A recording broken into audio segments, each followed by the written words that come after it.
Just days after the Chinese government published a plan about continuing cuts to the nation's steel capacity, the European Union last week imposed new interim anti-dumping tariffs on Chinese steel.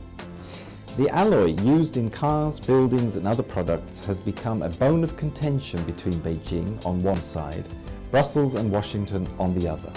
Both the EU and the US have levied fresh tariffs on Chinese steel imports this year, after European producers complained that Chinese rivals are selling some products at artificially low prices.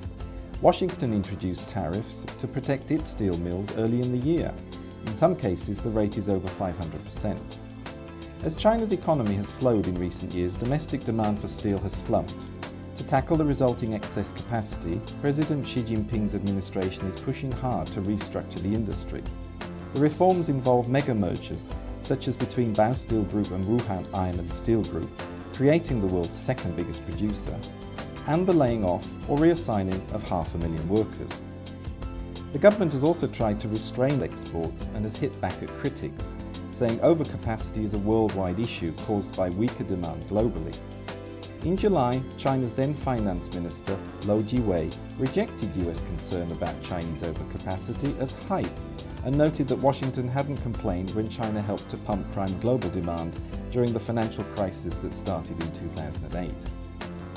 Under the Industry Ministry's latest plan, China's crude steel capacity is set to drop by 100 to 150 million tonnes by 2020, bringing it to 750 to 800 million tonnes.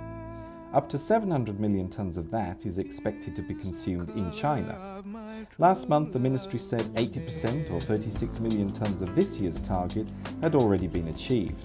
That, despite a warning in August from the country's top economic planner, the National Development and Reform Commission, that cuts had fallen behind schedule. Reform of such a vast steel industry will require vast amounts of money. To that end, the government set up a $52.5 billion fund in September and a $29 billion fund in August to help finance the overhaul of state-owned companies through mergers and acquisitions, restructuring and overcapacity cuts.